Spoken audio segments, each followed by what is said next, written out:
매주 시간 웨스트민스터 소요리 문답을 함께하고 있습니다. 세안교회 전희문 목사님 나오셨습니다. 목사님 안녕하세요. 안녕하세요. 네, 교리라는 게 좀 어렵기도 하고 예. 어떤 분들에게는 생소할 수도 있어요. 예. 초신자들에게는요. 예. 그렇지만 참 중요한 부분을 우리가 다루고 있다는 생각이 들어요. 예.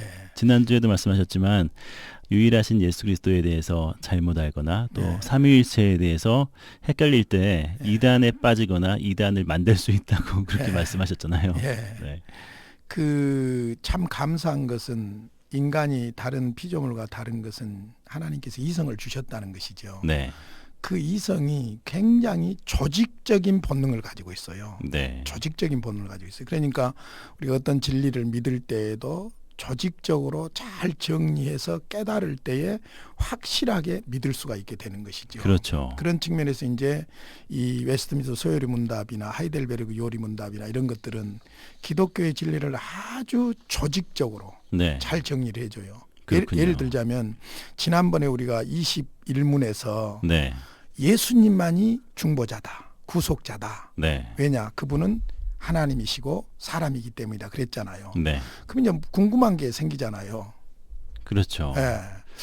부정모혈로 태어난 인간이 아니다 라고 네. 한다면은 그럼 예수님은 어떻게 태어났길래 죄가 없단 말인가? 태어나시긴 태어나셨는데. 그렇죠.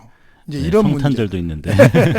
그래서 오늘은 예수님의 동정녀 탄생에 대해서 공부를 하게 됩니다. 네. 그게 22문. 네. 그렇군요. 네. 22문 제가 질문 네. 읽어보겠습니다.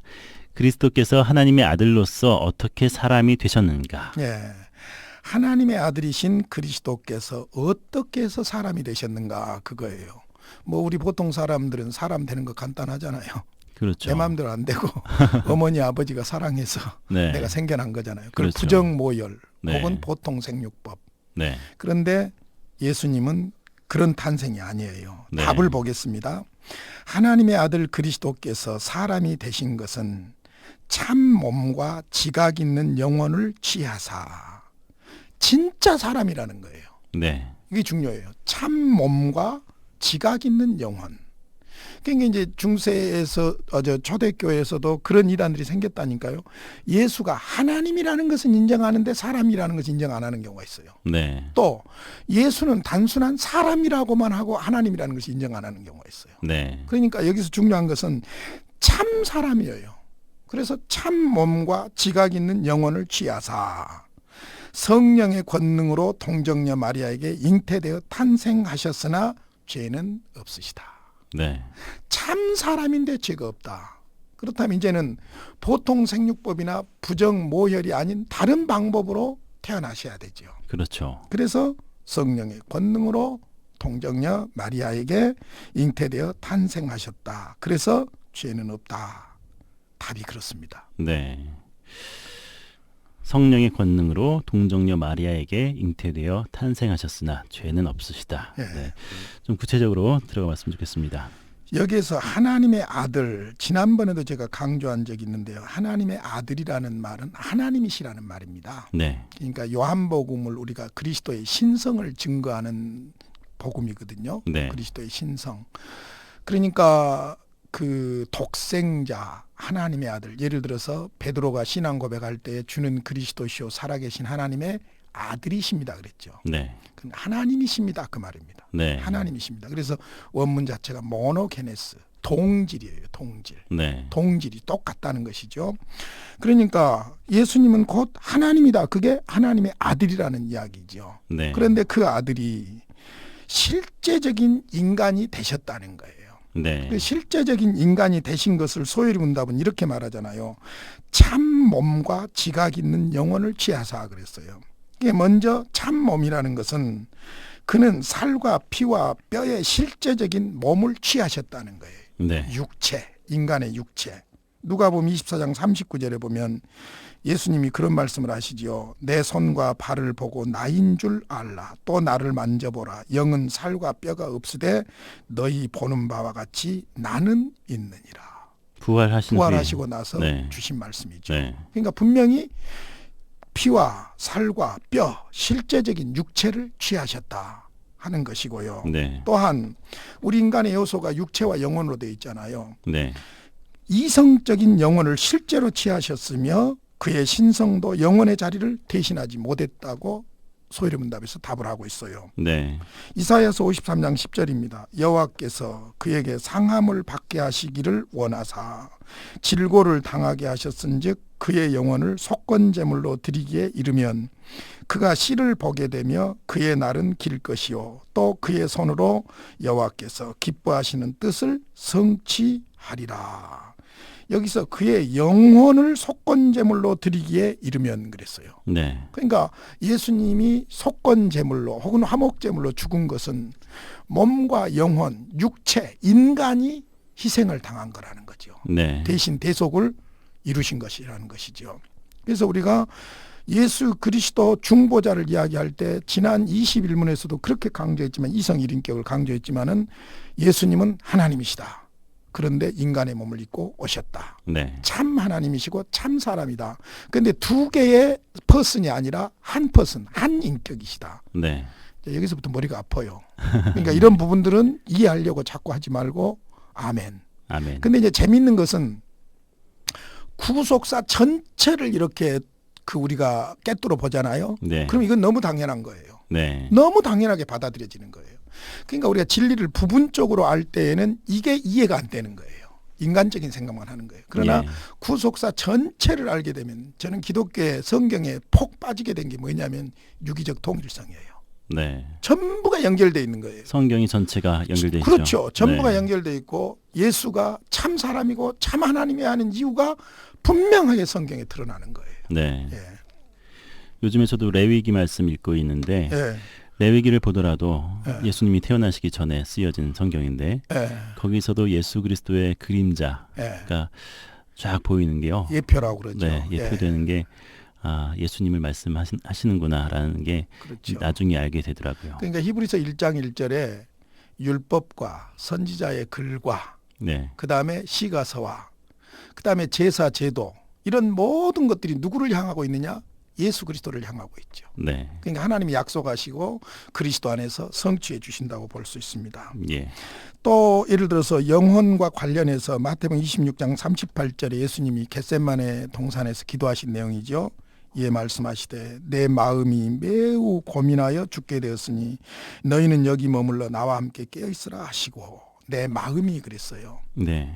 그러니까 우리가 예수님을 단순한 육체 인간으로만 봐서도 안 되고 또 예수님을 단순히 육체와 무관한 하나님으로만 믿어서도 안 된다는 것이죠. 네. 참 하나님이시고 참 사람이다. 그걸 믿어야 된다는 겁니다. 그래서 하나님의 아들이신 그리스도께서 다른 사람과 같이 진정한 인간이 되셨는가? 그렇다. 진정한 인간이다. 그래서 요리문답 22문에서 분명히 말합니다. 하나님의 아들 그리스도께서 사람이 되신 것은 참 몸과 지각 있는 영혼을 취하셨다. 여기서 끝난다면 뭔가 문제가 있죠. 네. 네. 그래서 이제 두 번째로 생각해야 될 것이 있어요. 그렇죠. 그리스도의 출생이 다른 인간과 어떻게 다른가 그거예요. 네. 어떻게 다른가. 그래서 소위문답에서 답을 정확하게 줍니다. 성령의 권능으로 동정녀 마리아에게 잉태되어 탄생하셨으나 죄는 없으시다. 그러니까 성령으로 잉태했다. 동정녀 마리아를 통해서 탄생했다. 우리가 사도신경에서 고백하는 기독론이에요. 성령으로 잉태하사 네. 동정녀 마리아에게 나시고 네. 본디오 빌라도에게 고난을 받으사. 그러니까 동정녀 이 단어가 아무것도 아닌 것 같지만은 기독교의 굉장히 중요한 진리예요. 네. 그래서 먼저 어떻게 다른가? 처녀 동정녀 마리아에게서 나셨다. 먼저는 성령의 권능으로 잉태했다. 이게 중요해요. 네. 성령의 권능으로. 그러니까 보통 생육법으로는 여자 혼자 아이를 낳을 수 없어요. 그렇죠. 그렇죠. 네. 마리아는 인간이에요.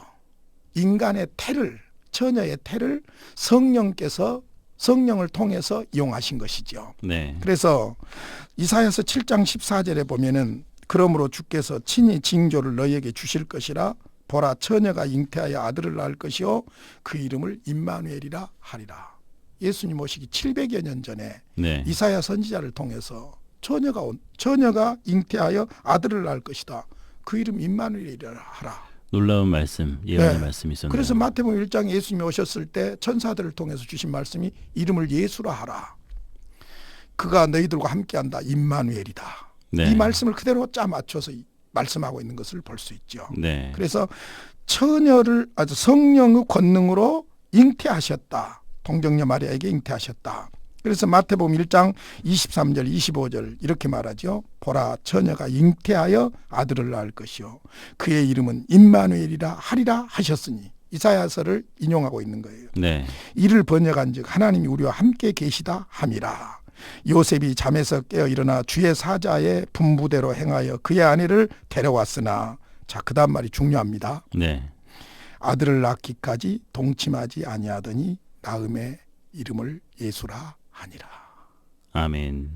부부관계하고 전혀 상관이 없다는 이야기. 네, 동침하지 않았다는 그렇죠. 거죠. 네. 그러니까 성령의 권능으로 잉태하셨다. 네. 그래서 우리 기독교에서 예수, 십자가, 부활 이게 핵심 복음일 뿐만 아니라 예수의 탄생에 있어서 성령으로 그다음에 동정녀 마리아에게 네. 이게 그렇게 중요한 거예요. 그래서 첫 그렇죠. 번째가 성령의 권능으로 처녀에게 잉태하셨다.